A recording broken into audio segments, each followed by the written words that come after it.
자, 제도 수강생 여러분 안녕하세요. 지금 과제를 하고 있는 분들이 많고 이미 낸 사람도 한 5명 있는데 자꾸 공통적으로 헷갈려서 이제 물어보는 부분들 또는 그림이 이상하다고 해서 질문 들어오는 경우들이 많아서 조금 설명을 드리려고 그래요. 그러니까 여러분들이 그림을 그려놓고 나니까 너무 이제 그림이 뾰족하고 왜곡되고 막 이상하게 나온다 이런 얘기를 해요. 그래서 대부분 보니까 소실점을 여러분들이 조금 괴상하게 잡아서, 특별히 소실점을 여기 이렇게 가까운 곳에다 두 개를 잡는 분들이 있어. 신동엽 눈처럼, 마치 신동엽 눈처럼 딱 붙여가지고 가운데 두 개를 잡아 놓으니까 어떻게 그림이 굉장히 막 뾰족하게 나오고 그러지.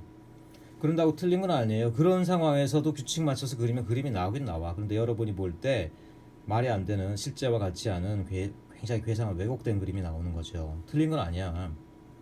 그래서 여러분들이 뭐 소실점을 되도록이면 좀 널찍하게 잡으라라고 그랬는데, 그러면 종이도 좁고 그림 그리기도 이게 선이 길어지니까 불편하고 해서 아마 여러분들이 좁게 잡는 것 같아요. 그래서 이제 그림이 이상하게 나온 경우가 많지만 실제로 이게 잘못된 건 아닙니다.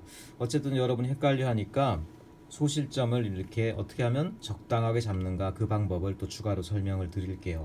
이미 낸 사람은 상관없어. 근데 아직 안 하고 고민하는 사람들 또는 그림을 좀 고쳐보고 싶은 사람들은 이런 규칙에 따라 잡으면 돼요. 자, 일단 그림이 이렇게 있다. 이게 위에서 본 그림 오브젝트입니다. 그 다음에 위에서 내려다본 프로젝션 스크린에 상에 맺히는 위치. 그 다음에 이게 내가 서 있는 위치죠. SV는 이건 딴 그림이에요. 얘는 엘리베이션 플랜 상에서 있는 애야. 아까 얘는 지평선의 위치를 알려주는 거다라고 얘기를 했었죠. 이렇게 지평선 그리는 거에 따라서 소실점을 적당하게 어디다 잡으면 되죠. 근데 여러분들이 가끔 신동엽 눈처럼 여기 막 이렇게 잡더란 말이야. 그러면 당연히 이상한 그림 나오지. 자, 그럼 넓게 잡는데 어느 정도 넓게 잡으면 그림이 적당하게 나오느냐, 그 요령을 알려드릴게요. 요령은 이미 말했지만 이론 강의 중에 이미 얘기를 했지만 대략 시야 범위가 90도 정도가 되도록 소실점을 잡으면 적당하다라는 얘기야. 자, 그 말은 뭐냐면 SH, 우리가 여기 서 있어요. 수평선상에서 수평면상에 서 있어. 이 오브젝트를 바라보고 있어. 그러면 우리가 어떻게 돼? 대략적으로 오브젝트를 포함한 이 정도가 시야 범위가 되겠지. 근데 심리학자들의 얘기에 따르면 우리가 좌우 볼 수 있는 시야의 범위는 대략 90도 정도가 된대.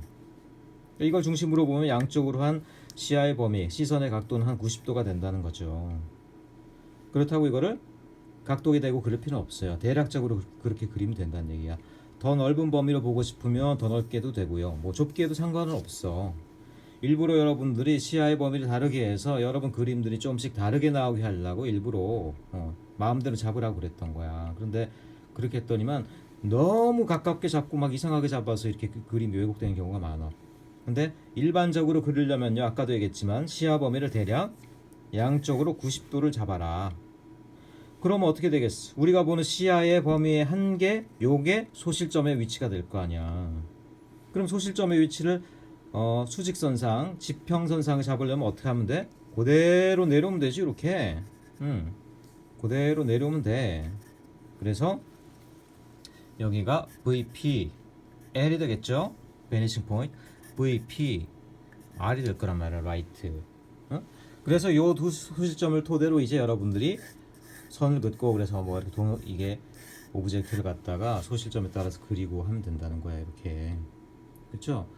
그래서 이런 정도로 하면 이제 오브젝트가 적당하게 여러분이 진짜 보는 것과 비슷한 어떤 형태의 두시도, 그런 정도 그림으로 이제 나오게 될 거라는 얘기지. 자, 소실점을 잡기가 어렵다, 너무 이상한 위치에 잡았다 생각하시는 분들은 지금 요령을 따라서 하시면 됩니다. 자기 시야의 범위를 오브젝트를 포함해서 대략 90도로 설정해라. 그래서 우리 시야가 끝나는 점, 거기로부터 지평선으로 내려와서 거기를 소실점으로 잡아라는 거야. 자, 이렇게 하고 나면 우리가 밑으로 내려다보는 오브젝트는 당연히 이제 밑에 이렇게 여러 면이 보이도록 형성될 거고, 이렇게.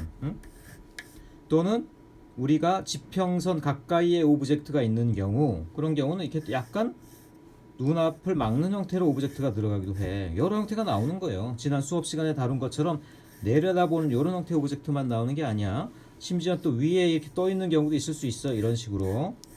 그건 전혀 문제 없어요.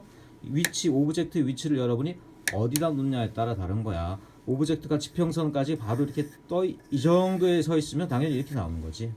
꼭 여기만 나오는 게 아닙니다. 이거는 오브젝트가 낮은 위치에 있는 경우고요. 중요한 거는 여러분들이 적절한 범위로 베니싱 포인트 L과 R을 잡는 그런 방법론만 알면 된다는 겁니다. 자, 이렇게 하면 되겠죠? 예, 수고했습니다.